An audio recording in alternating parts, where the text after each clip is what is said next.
आप तैयार हैं? नमस्कार साथियों,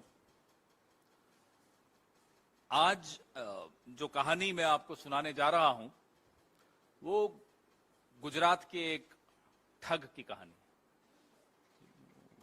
ये मुस्कुराहट अच्छी नहीं लगी मुझे आपकी। मैं पूरा बोल दूं उसके बाद आप निष्कर्ष पे पहुंचिएगा कि मैं किसकी कहानी सुना रहा हूं। ऐसे मुस्कुरा रहे हैं आप, इतनी रहस्यमयी मुस्कान, तो ये अच्छी बात नहीं है आप लोगों की।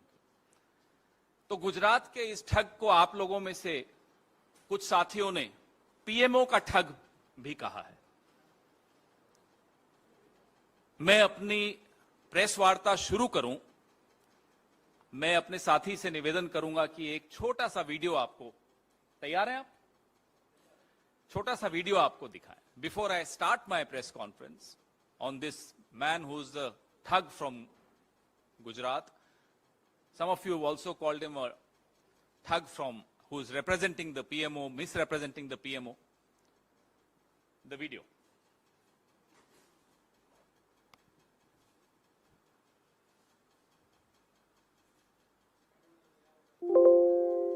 टी-शर्ट पे पढ़िए क्या लिखा है।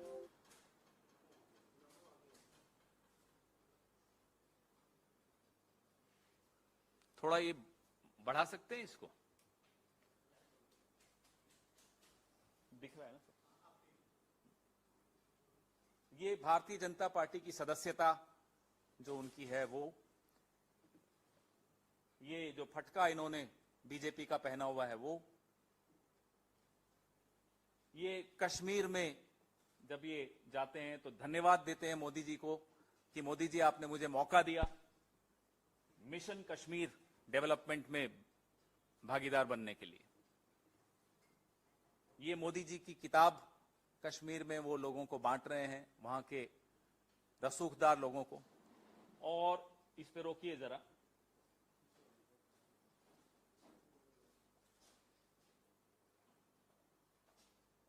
गुजरात भाजपा के नेता माने जाते हैं।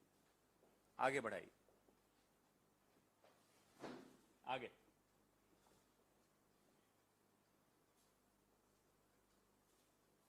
ये इनका कार्ड है, रोकिए इस पे। 34 मीनाबाग फ्लैट्स, पता लगा लीजिएगा किसके नाम पर है। ये गेस्ट अकोमोडेशन है, कौन है 34 मीनाबाग, मैं तो पता लगा दिया।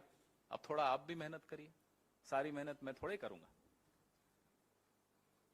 और ये इन्होंने यहां रोकिएगा जरा, 34 मीनाबाग फ्लैट जो विजिटिंग कार्ड में है, तो आप पूछ सकते हैं कि ये विजिटिंग कार्ड तो जिनको वो देंगे सिर्फ उन्हीं को मालूम पड़ेगा। लेकिन मैं इनका ट्विटर हैंडल देख रहा था, मुझे भी फॉलो करते हैं ये, मैं नहीं फॉलो करता इन्हें। तो ट्विटर हैंडल पे बायो के नीचे जनाब ने लोकेशन डाली हुई है, पिंड लोकेशन डाली हुई है, उसमें भी यही एड्रेस है, 34 मीनाबाग फ्लैट, नई दिल्ली 110001। आगे बढ़िए। ये 26 जनवरी को देखिए, ये उनका परिवार है, परिवार के मुखिया भी हैं यहीं। आप कहेंगे मैं किसके लिए बोल रहा हूं, तो मैं तो किरण पटेल के लिए बोल रहा हूं। किसके साथ हैं? जेपी नड्डा जी के साथ हैं। आगे बढ़िए। ये अब आप ये देखिए, G20 पे ये कार्यक्रम कर रहे हैं। राष्ट्र प्रथम इनकी संस्था एक कार्यक्रम करती है G20 पे। बढ़िए साहब आगे। ये देखिए,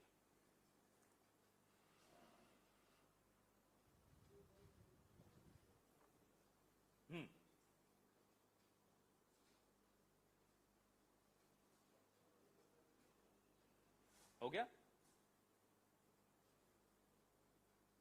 ये पढ़िए आप।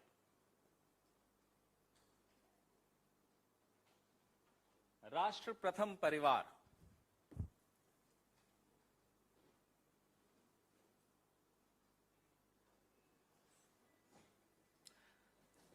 तो जब आप मुस्कुराए, मजाक और तंज में मैं कभी पीछे नहीं चूकता। लेकिन ये मामला बहुत गंभीर है, राष्ट्र की सुरक्षा की दृष्टि से बहुत गंभीर है। राष्ट्र के सर्वोच्च पद पर आसीन व्यक्ति के नाम का दुरुपयोग यूं इस तरह से हो, सरेआम हो, सार्वजनिक स्तर पर हो, लगातार हो रहा हो, उसको कोई रोक नहीं रहा हो, उसकी तरफ या तो ध्यान नहीं है या ध्यान है और फिर भी ध्यान नहीं है, बहुत गंभीर मामला है। जब देश की सरकार, देश के प्रधानमंत्री, देश का कैबिनेट का आंख, नाक, कान, दिल, दिमाग, जिगर, तन, मन, धन, सब कुछ प्रधानमंत्री के एक दोस्त को बचाने में एकदम अर्पण कर दिया गया, समर्पण है टोटल, तो नाक के नीचे क्या हो रहा है, पीएमओ की नाक के नीचे, गृह मंत्री की नाक के नीचे क्या हो रहा है, उनको कानों कान खबर नहीं है। क्यों? क्योंकि जनाब 18 घंटे जाग के अपने दोस्त को बचाने के लिए संघर्ष कर रहे हैं। 18 घंटे, वो तो 18 घंटे तो पिछले साल की बात है, सुना 20 घंटे हो गया। यह स्थिति है देश की सरकार की। यह जम्मू कश्मीर ऐसा संवेदनशील इलाका इस देश का, इस विश्व का, वहां एक हफ्ता नहीं, एक दिन नहीं, एक महीना नहीं, 5 महीने से लगातार एक आदमी सुरक्षा बलों के साथ धोखाधड़ी कर रहा हो और जनाब को खबर ही नहीं है, साहिब को।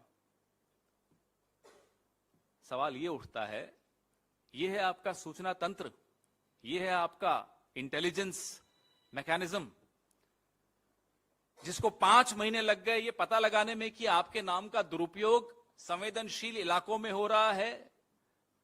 ये भाई साहब जो हैं Z+ सिक्योरिटी लेकर कश्मीर में घूम रहे हैं, प्रधानमंत्री के कार्यालय का कार्ड छपवा कर कश्मीर में घूम रहे हैं, आईएएस अधिकारियों को हुड़की दे रहे हैं, लोगों की ट्रांसफर पोस्टिंग्स की बातें कर रहे हैं, और ऐसे संवेदनशील इलाकों में जाते हैं जहां सिविलियंस का जाना अलाउड नहीं है, सिविलियंस को वहां नहीं जाने दिया जाता। मैं और आप नहीं जा सकते, आप तो प्रेस कार्ड है तो भी नहीं जा सकते अनुमति के बगैर। उरी के जो हमारे जो पीओके के साथ जो एक लिंक करता है पुल, उस पुल तक पहुंच गए साहब। 5 स्टार होटल ललित, अभी आप लोग सब आए थे कश्मीर में तो आपने देखा था ललित कहां है। एकदम सुरक्षा की दृष्टि से बहुत ही संवेदनशील इलाके में यह होटल है जहां इनको ठहराया जाता है। वेरीफाइड ट्विटर हैंडल तो चलो आजकल मिल ही जाता है, उससे वो लगातार वीडियो डाल रहे हैं, अपने फोटो डाल रहे हैं, सिक्योरिटी जो उनको मिली हुई है उसकी फोटो डाल रहे हैं, लेकिन साहब को खबर ही नहीं है। साहब तो बिजी हैं, साहब किसी और को बचाने में बिजी हैं, देश को थोड़ी बचाना है उन्हें। सवाल मैं उठाऊं उससे पहले मैं आपको यह बता दूं कि Z+ सिक्योरिटी होती क्या है। आप जानते हैं, फिर भी मैं आपको बताना चाहता हूं Z+ सिक्योरिटी का अर्थ क्या है। 55 लोग आपको मिलते हैं Z+ सिक्योरिटी में, 55। इसमें से 10 NSG कमांडो होते हैं, यह आपकी जानकारी के लिए बता दूं।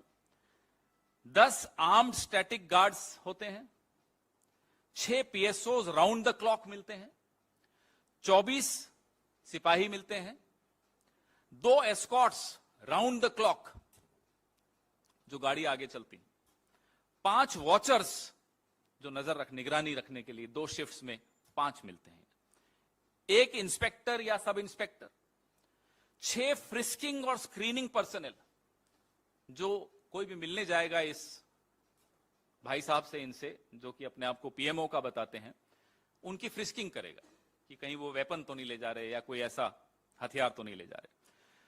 6 round the clock trained drivers, 5 bullet proof vehicles, 5 bullet proof vehicles. इन सब का मंथली खर्चा अगर हम निकालें तो लगभग 33 लाख।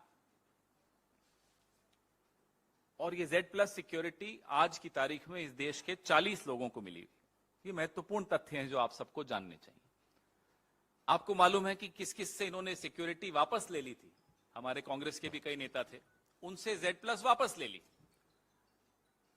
कि साहब आपको जरूरत नहीं है। अब हमें समझ में आ रहा है जरूरत किसको है, क्यों ली वापस। मान लेते हैं 1 मिनट के लिए, हालांकि ये गलत है, इस आदमी ने धोखाधड़ी की है, लेकिन चलो 1 मिनट के लिए मान लेते हैं कि ये वाकई पीएमओ का था। मान लेते हैं हाइपोथेटिकली, क्या पीएमओ के किसी भी अफसर को यूं इस तरह Z+ सिक्योरिटी मिल जाएगी या मिलनी चाहिए? क्या मिल सकती है? ये 3 अलग अलग सवाल हैं। क्या मिलनी चाहिए, क्या मिल जाती है, क्या मिल सकती है? नियमानुसार क्या मिल सकती है, परंपरानुसार क्या मिल जाती है? ये जानना आवश्यक है देश के लिए। हमारे सबके पैसे तो खर्च हो ही रहे हैं। आप सोचिए किस तरह के व्यक्ति को यह सुरक्षा दी गई और किस स्तर से यह निर्देश आए, यह जानना बहुत आवश्यक है। क्योंकि जो आदमी सरेआम प्रधानमंत्री को धन्यवाद दे रहा है ट्विटर से, और उसका ट्विटर हमने सुना है कि इस देश में 24 घंटे सरकार का एक अंग काम करता है, सरकार का या रूलिंग पार्टी का, वो है IT। तो वो तो निगरानी रखते ही होंगे कि कौन प्रधानमंत्री के नाम से क्या कर रहा है। रखते हैं, रखते क्या होंगे, रखते हैं। उन्हें नहीं मालूम पड़ा क्या हो रहा है, और अगर मालूम पड़ा तो क्या 5 महीने तक किया उन्होंने, बताएं जरा। Z+ सिक्योरिटी बिना दिल्ली से कोई कम्युनिकेशन गए कैसे मिली? सरकार वहां किसकी है, वहां किसका शासन चलता है? क्या वह गृह मंत्रालय से सीधे सीधे संबंधित शासन है या नहीं है? तो सबको मालूम है। फिर भी किसी को Z+ सिक्योरिटी मिल रही है तो या तो गृह मंत्री जी की नजर है ही नहीं, जो हो रहा है होने दीजिए, हमारा तो एक ही काम है, बार बार साबित करना कि हम चाणक्य हैं। सरकार में क्या हो रहा है, गृह मंत्रालय में क्या हो रहा है, कश्मीर में क्या हो रहा है, हमें कोई मतलब नहीं। हो सकता है इनका यही रवैया हो। अब ये व्यक्ति जब पकड़ा गया तो इनके वकील क्या कहते हैं कि भाई इनके साथ 2 लोग और थे जिन्हें छोड़ दिया गया। कौन थे भाई ये 2 लोग, और छोड़ कैसे दिया गया? प्रधानमंत्री के नाम का दुरुपयोग हो रहा है, आपने छोड़ दिया। ये चल क्या रहा है? माफ कीजिएगा, ये कौन से टूल किट का हिस्सा है? ये सवाल पूछने की अब हमारी बारी है। 2019 की 14 फरवरी हम भूले नहीं है। पुलवामा में RDX कैसे पहुंचा, यह सवाल का जवाब आज तक हमें मिला नहीं है। 40 जवान शहीद हुए, उनकी शहादत को हम यूं भूल नहीं पाएंगे। उसी कश्मीर में ठीक 5 साल बाद, ठीक चुनाव से पहले ये क्या हो रहा है? फिर पूछता हूं, ये कौन से टूल किट का हिस्सा है? हम नहीं भूले हैं कि किस तरह से DSP देविंदर सिंह आतंकवादियों को लेकर जा रहे थे। उन्हें जब रोका जम्मू कश्मीर की पुलिस ने तो उन्होंने क्या शब्द इस्तेमाल किए थे? गेम मत बिगाड़ो। यह किसका गेम था? कौन इस गेम का डायरेक्टर था? क्यों DSP देविंदर सिंह को जाने दिया गया? क्यों नहीं उसके खिलाफ जांच हुई? यह देश जानना चाहता है। पुलवामा, DSP देविंदर सिंह और अब ये ठग जो अपने आप को पीएमओ कहो। मैं ठग तो बहुत हल्की भाषा में बोल रहा हूं, बहुत कम माइल्ड वे में इसको बोल रहा हूं। ये राष्ट्रीय सुरक्षा के साथ खिलवाड़ किसकी अनुमति से, किसकी निर्देशन से हो रहा था? क्या यह भी कोई गेम बिगड़ गया? जैसा कि DSP देविंदर सिंह ने डांटते हुए जम्मू कश्मीर की पुलिस के DIG को बोला था कि अरे क्यों गेम बिगाड़ रहे हो? क्या गेम था?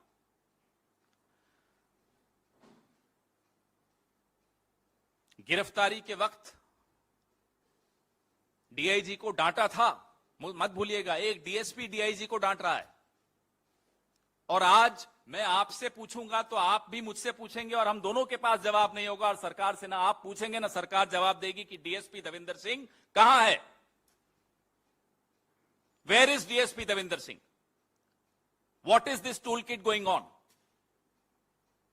Is the same tool kit under which we have no answers on how the RDX reached Pulwama. We lost 40 of our brave hearts. How can we forget that? How can we forget that you allowed DSP Devinder Singh to go scot-free without any inquiry? And now this. What part of which toolkit is this?